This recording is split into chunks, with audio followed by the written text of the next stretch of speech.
সুপ্রভাত সবাইকে। আশা করছি তোমরা সবাই ভালো আছো। আমরা কিন্তু বেশ ভালো আছি।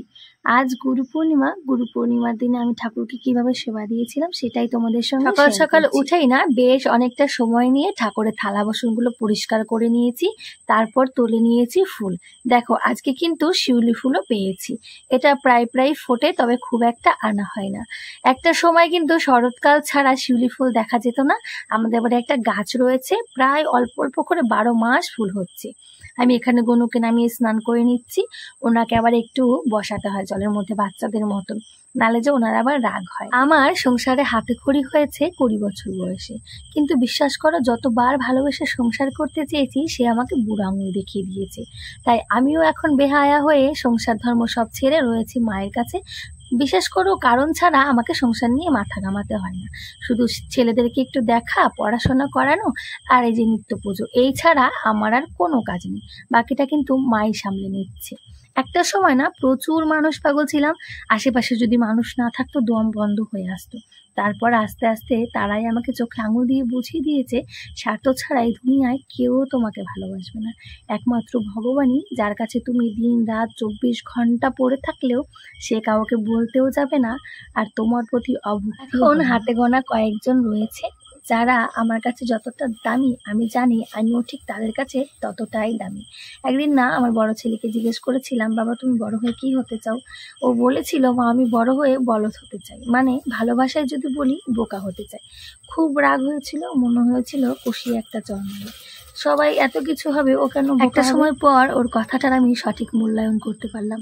সত্যিই তো তাই, যদি আমরা সবাই বোকা হতাম তাহলে দুনিয়ায় এত কম্পিটিশন থাকতো না, আর কেউ কাউকে ঠকাতেও পারতো না। দেখো আমি মাকে এই হারটা পরিয়ে দিলাম, আর এই একটা সবুজ কালারের ঘাগরা পরিয়ে নিয়েছি। তারপরে মাকে যা যা দেওয়ার সিঁদুরের কৌটো, শাখা সব কিছু কিন্তু দিয়ে নিয়েছি। এবার আমি ভালো করে আসনটাকে পরিষ্কার করে নিলাম। তারপরে একে একে সব ঠাকুর আমি বসিয়ে নিয়েছি। এর মধ্যে কিন্তু চলে এসছে, দেখো কি এসছে। কি লাড্ডু? আমার লাড্ডু লাড্ডু লাগবে?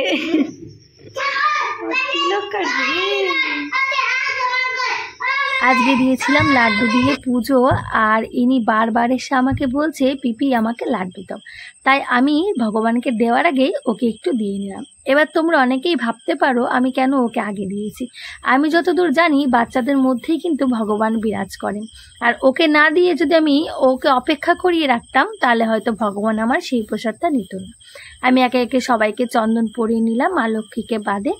আর আমার গনুর সামনে যে ফুলটা দেখতে পাচ্ছ, এই ফুলটা এনার ভীষণ পছন্দের। আমি যতদূর জানি লাল জবা হচ্ছে গণেশের প্রিয় ফুল, তবে আমার গণেশের আবার এই গোলাপি কালারের ফুল খুব পছন্দ। ও প্রত্যেক দিন ঠিক একটা না একটা এই ফুল জোগাড় করে নেবে ওর জন্য, আর আমি সেটা ওকেই দিই। তারপরে তো ভোলেনাথকে চন্দন দিয়ে বেলপাতা দিয়ে দিলাম, আর দিলাম নীলকণ্ঠ ফুল। আমাদের বাড়ির গাছেরই নীলকণ্ঠ ফুল, আর এখনো অবধি বেলপাতাগুলো সুন্দর। তবে আর কিছুদিন পরে এই বেলপাতার পুজো দেওয়া যাবে না, সব কিন্তু পোকা ধরে যাবে। আমার মা লক্ষ্মীকে ঘরে আনা নিয়েও না আমার একটা গল্প রয়েছে। বছর 3 আগে যখন আমি জানতামই না মা লক্ষ্মীও পেতলের হয়, আমি শুধু ভাবতাম গোপালই হয়তো পেতলের হয়। একদিন আমি আর বর বাজার দিয়ে যাচ্ছিলাম, তখন দেখি একটা দোকানের সামনে বেশ সুন্দর করে একটা বড় মা লক্ষ্মীর মূর্তি শাড়ি পরিয়ে তারপরে বসানো রয়েছে। দেখে তো আমার ভারী ভালো লেগেছে। বরের কাছে অমনি আবদার করলাম আমাকে কিন্তু একটা লক্ষ্মী কিনে দেবে লক্ষ্মী পুজোর আগে। যেমন ভাবনা তেমন কাজ, উনিও লক্ষ্মী পুজোর আগে আমার হাতে টাকা দিয়ে বললো, যাও তোমার পছন্দ মতন একটা মা লক্ষ্মী নিয়ে আসো। তারপর আমি এনাকে বাড়িয়ে নিয়েছি। আর একটু বড় আনতে পারতাম, যেহেতু আমার গনু ছোট, তো ওর থেকে যদি বড় আনি তাহলে হয়তো ওকে দেখা যাবে না বা কিছু, এই জন্য আমি ওর সঙ্গে ঠিক মিলিয়ে তারপরে আমি মা লক্ষ্মীটা এনেছি। তারপরে তো ধূপ জ্বালিয়ে নিলাম। আমি যদি বলো আমার ফেভারিট পারফিউম বা আমার সবচেয়ে পছন্দের সুগন্ধি কি, আমি বলবো ধূপের গন্ধ। ধূপের গন্ধ আমার বিভৎস রকম ভালো লাগে। আমার ঘরে প্রেমানন্দজি মহারাজ রয়েছে, ওনাকে একটু ধূপ ধুনো দেখিয়ে নিলাম, আর বাড়ি ভরে ধূপ ধুনো দেখিয়ে নিয়েছি। এই ধূপের গন্ধে না মনে হয় যেন ভগবান স্বয়ং তোমার বাড়িতে এসেছে, তোমার আসনে এসে বসে রয়েছে, এমন একটা ফিল দেয়। তারপর আমি ভগবানকে সুন্দর মতন ধূপ ধুনো দেখিয়ে, প্রদীপ দেখিয়ে, ধূপকাঠি দেখিয়ে আমার পুজোটা গুরু পূর্ণিমা যেহেতু বৃহস্পতিবারে পড়েছিল, তাই সমস্ত ভক্তদের মনে কিন্তু আলাদাই একটা আনন্দ। এই ছিল আজকে আমার পুজোর ব্লগ। কেমন লাগলো?